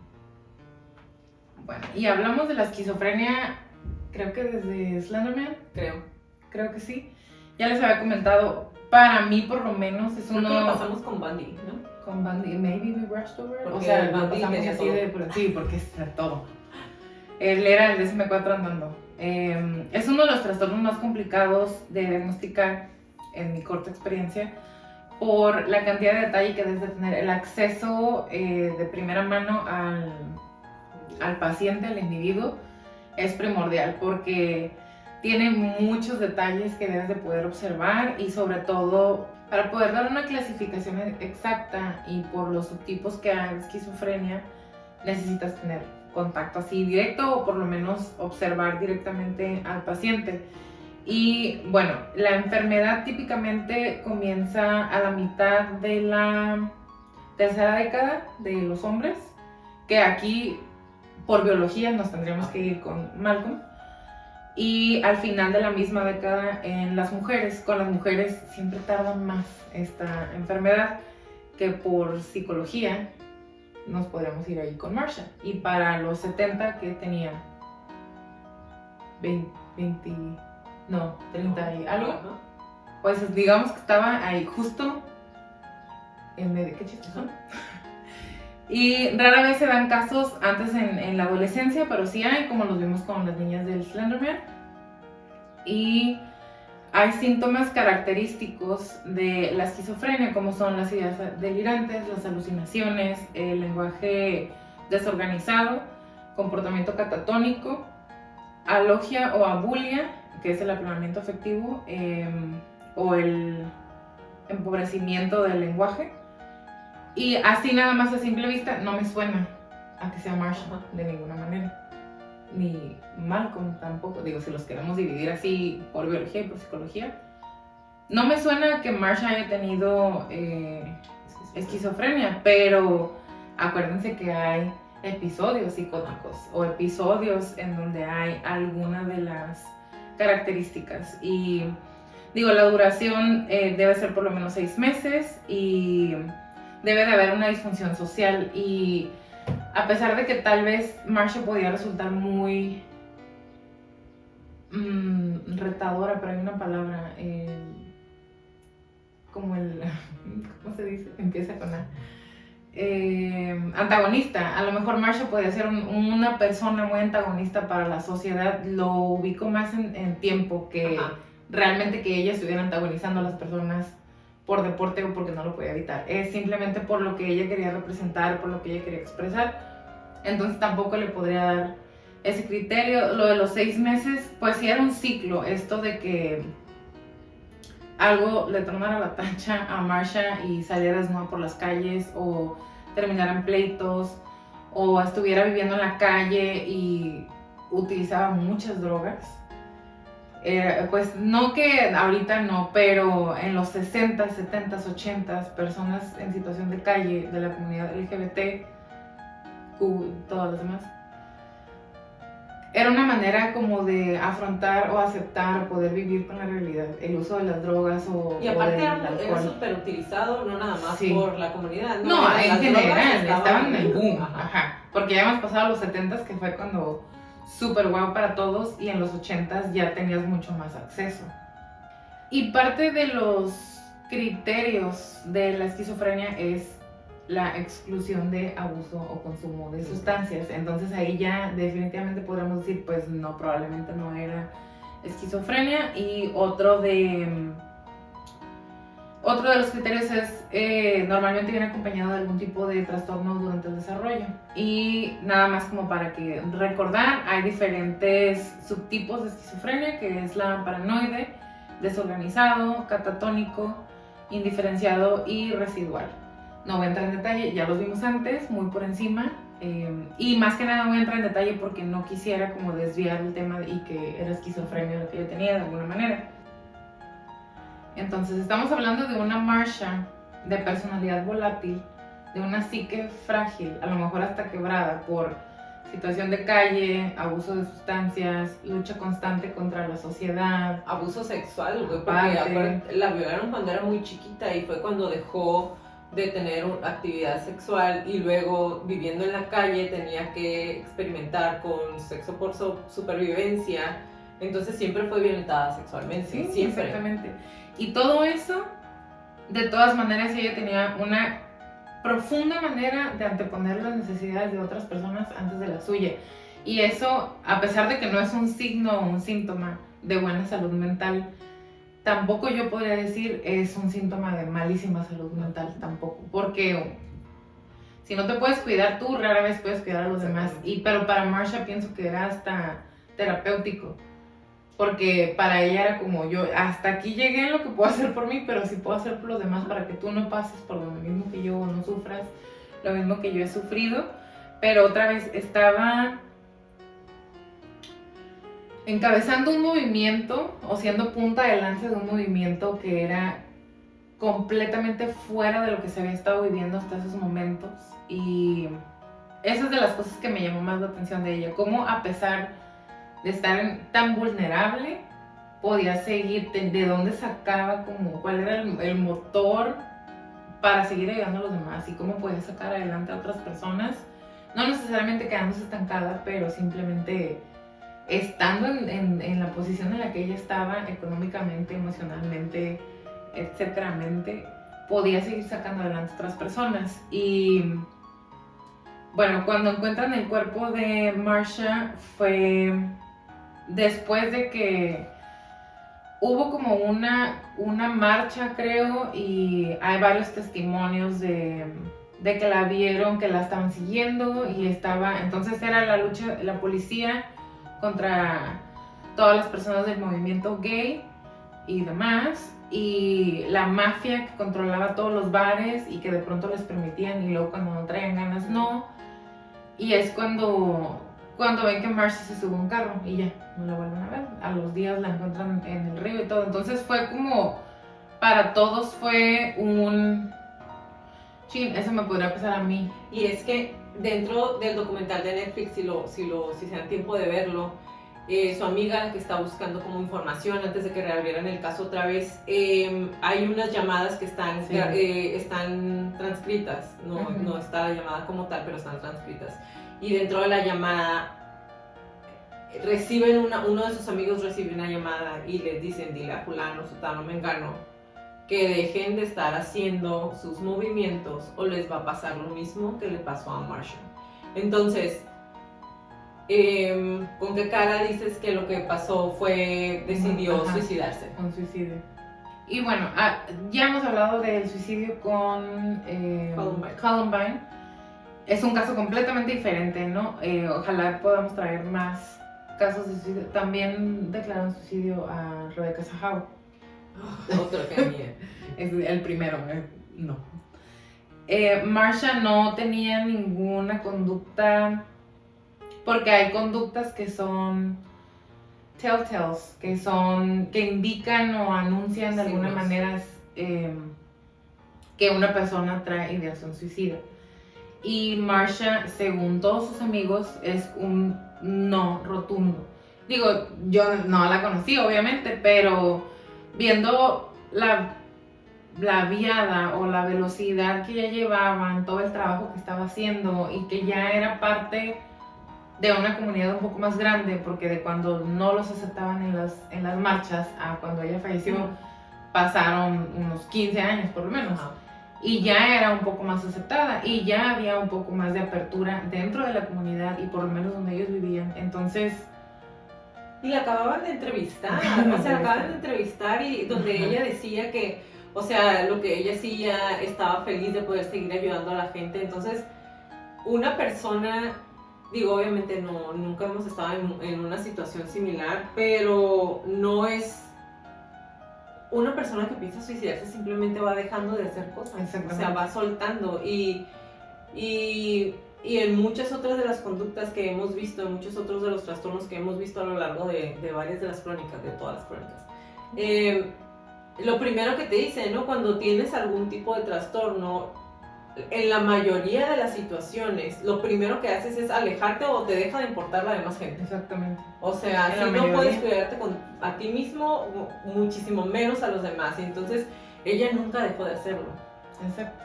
A menos de que, digo, no, pues no sé, a menos de que estuviera clínica y profundamente deprimida y esa era la única manera en la que podía vivir en eso, ¿sabes? O sea, de todas maneras, si me preguntan a mí, mi opinión personal es no creo que sea un suicidio, sobre todo por el contexto en el que todo pasó. Pero les traigo un poquito de información sobre la historia de violencia contra la comunidad LGBTQ en Estados Unidos. No porque en otros países no haya, sino porque pues Marsha estuvo en Estados Unidos, pero también traigo algunos datos fun facts, no son tan, del mundo. Los ataques contra la comunidad o contra las personas giran alrededor de la idea, y es lo que les decía al comienzo. Hay una idea colectiva de lo que es normal.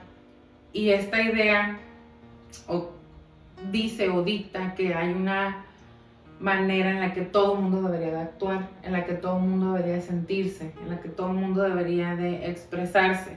Abarca las expresiones, los deseos, los comportamientos y los roles, sobre todo asociados con el género. O sea, las niñas de rosa, los niños de azul, y si una niña nace niña, debe ser niña, y si un niño nace niño, debe ser niño.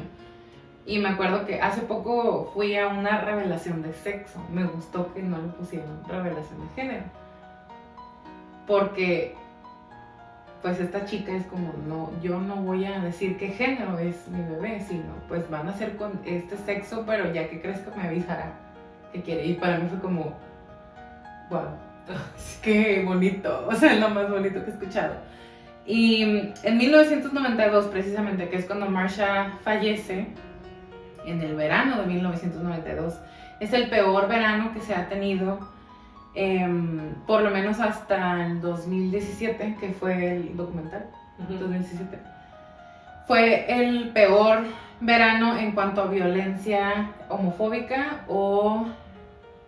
represión. Sí, es homofóbica y... la otra palabra, no me acuerdo ahorita. Hubo 113 reportes 1.300 reportes en ese año de violencia que va desde la agresión visual hasta el asesinato. Hubo 1.300 reportes nada más en 1992, la mayoría en el verano de 1992, de agresiones, otra vez violencia, y de todos esos 1.300 reportes, entre el 12 y el 18% fueron cometidos por la policía.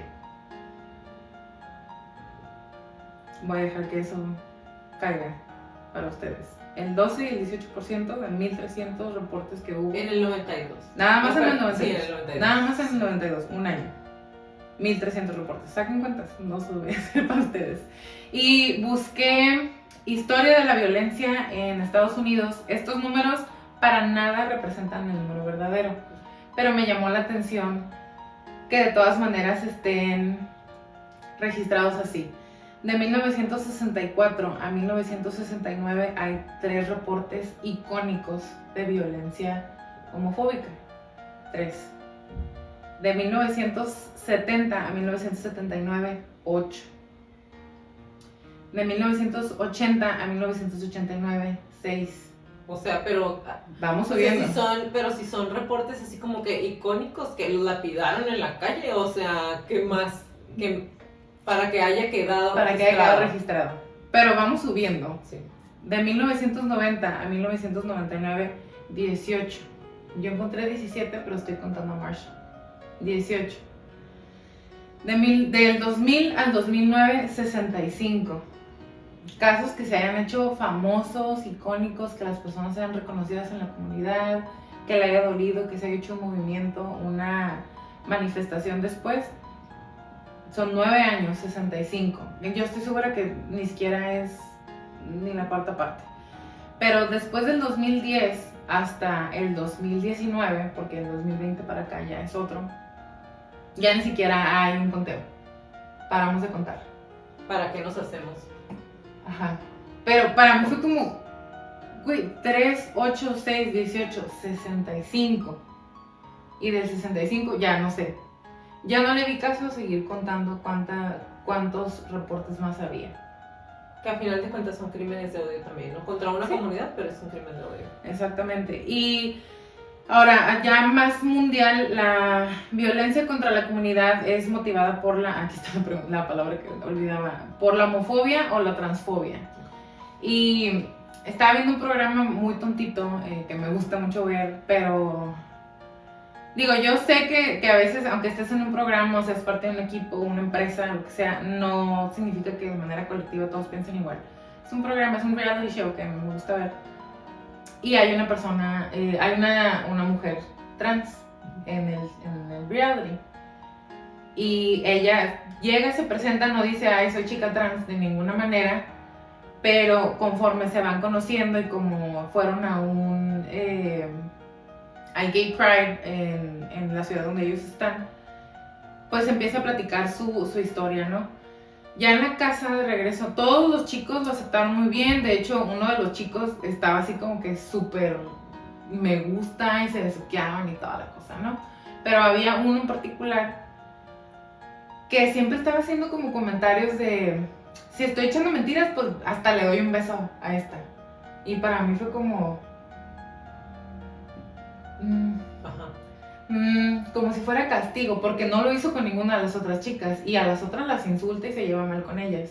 Con esta chica, Jay, le vamos a poner, con Jay se lleva muy bien, pero de todas maneras siempre haciendo comentarios que para mí era cosa nada más parpadeaba y decía, ¿por qué producción no está haciendo machista, algo?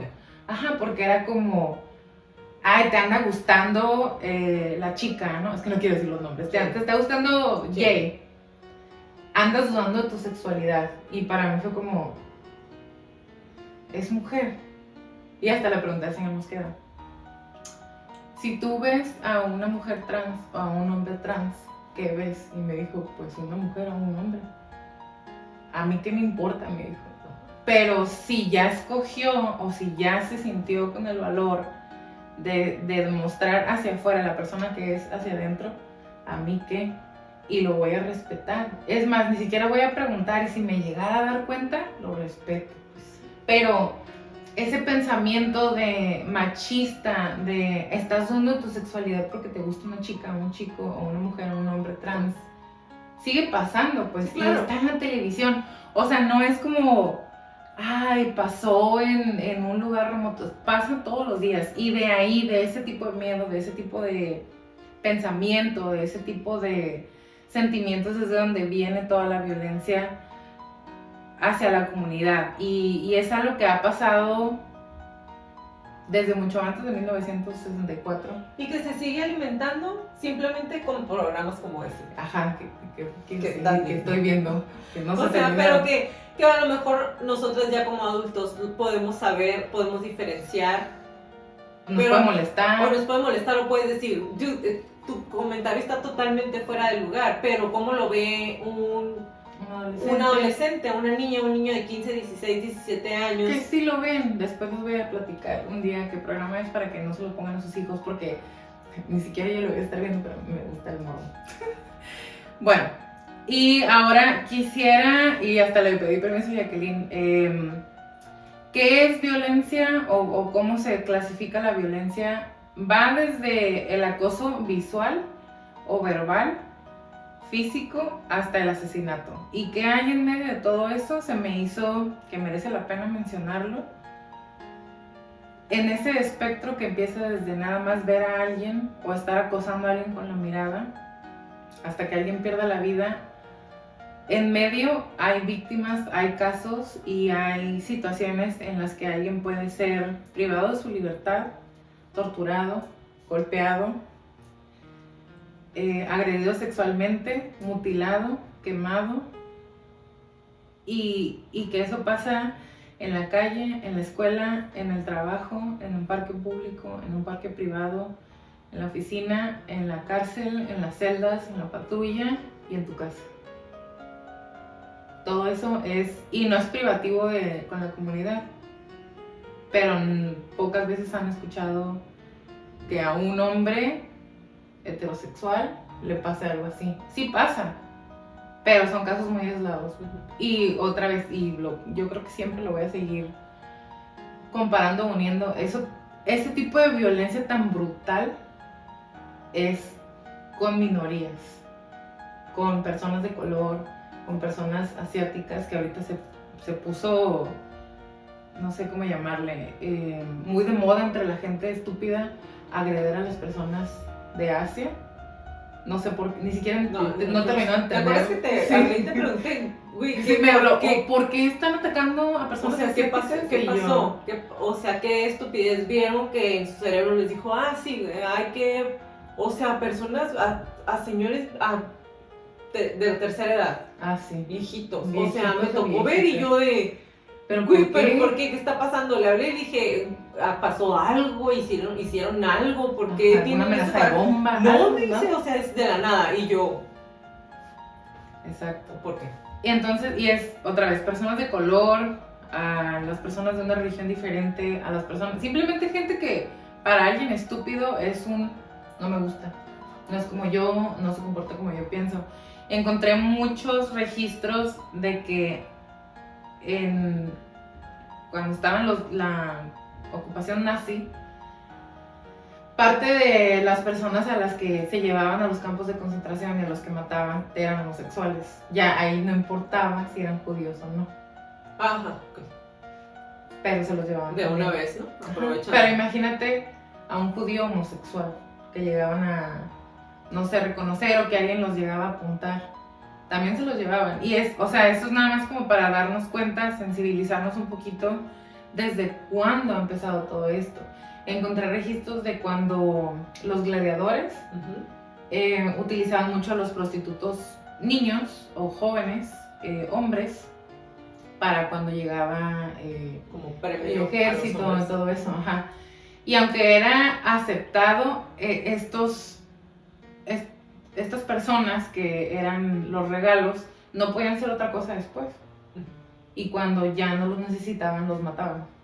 Entonces para mí es como, o sea, sí puedes estar con ellos, pero después ya no te sirven y los matas. Es también algo que para mí, o sea, no entiendo, pues no termino de entender. No que entienda la violencia en otros momentos, pero cuando es con minorías, como decía Jacqueline, cuando es con minorías o cuando es algo tan brutal porque estás estúpido y no enfermo, sino estúpido, ajá, ahí cuesta mucho trabajo. Ajá, cuando es una decisión propia, cuando ya entendí que no, o sea, que no somos diferentes, pero en mi cabeza mi decisión es, si no los quiero, ¿qué coño? O sea... Exactamente. Y otra cosa que me pareció súper impresionante es que los crímenes homofóbicos y transfóbicos son realizados por dos tipos de personas nada más, o extraños por completo o grupos extremistas. O sea, es un crimen preparado, que se estudió a la persona que se va a atacar, que o vivía en tu casa, tu primo, tu hermano, tu hijo, etcétera. Y los ponen como grupos extremistas por eso mismo, porque no necesitas ser un grupo organizado por fuera. O sea, o es alguien que ni siquiera te conoce, ni te había topado en la vida, pero te vio, como los policías que vieron al chico, o los guardias de seguridad en el bar que les comentaba, nunca los habían visto, pero los vieron besándose o haciendo una actividad homosexual y ya. Entonces ya por eso merecen violencia. Y la característica de este tipo de violencia es una palabra que he estado utilizando ahorita. La característica esencial que se comparte en cualquier tipo de gravedad en este espectro que les acabo de platicar es la brutalidad. Otra vez, pocas veces se ve tanta brutalidad como cuando se está atacando por ignorancia a otra persona, a una mujer, otra vez a una persona de color, a una persona asiática, a una persona homosexual, a una minoría. Es una brutalidad, es como querer acabar por completo con saña y desprecio y odio con la vida de otra persona o la dignidad de otra persona o lastimar a la otra persona de manera que dejen de existir o quieran dejar de existir. Y hay muchísima frecuencia víctimas o sobrevivientes de este tipo de crímenes son mutilados o son quemados, castrados o asaltados sexualmente durante el ataque o después del ataque. O sea, ya lo terminaste de matar y de todas maneras vas a mutilar el cuerpo como porque no te alcanzó toda la violencia que ya ejerciste. Necesitas hacer un poquito más. Y porque normalmente no hacemos como así tanto comentario de esto, pero le decía a Jacqueline, pienso que merece la pena como para sensibilizarnos un poquito, volver a ver como el lado humano de este tipo de violencia, porque otra vez, y lo digo con mucha confianza, para mí no es que una persona con bipolaridad o una persona con esquizofrenia, está atacando, no, es que eres estúpido y estás atacando a otra persona simplemente porque no piensa o no se comporta como tú piensas que debería de ser. Y no se vale, no está cool, no está muy cool. Y en conclusión, adicional a todo este tipo de violencia que se puede llegar a vivir todos los días, todavía se le tiene que sumar que no se te reconozcan tus derechos. Los básicos, tus derechos básicos de humano y derechos que te puedan hacer igual como el resto de la comunidad. Entonces es violencia por todos lados. Yo no era nadie. Era nadie de Nowheresville hasta que me convertí en drag queen. Eso es lo que me hizo en Nueva York, eso es lo que me hizo en Nueva Jersey, eso es lo que me hizo en el mundo. Marsha P. Johnson. Gracias por acompañarnos en un episodio más de Crónicas de Crimen. Los esperamos en nuestro próximo capítulo. Si les gustan nuestras crónicas, por favor regálenos un review en iTunes o en Spotify. Y suscríbanse a nuestro canal de YouTube, por favor, y regálenos muchos likes. Y recuerden, si tienen alguna crónica que quieren que pase a la lista de nuestras próximas temporadas, mándenos un correo a info@cronicasdecrimen.mx. Como le repetimos en todas las crónicas, créanle su instinto siempre. Si hay algo que no se siente bien, si hay algo que me dice que salga corriendo, vete. Es mejor parecer paranoica y estar a salvo a quedarte y poner en peligro tu vida. Ahora sí, bye Betty. Bye Jackie, bye Crónicos.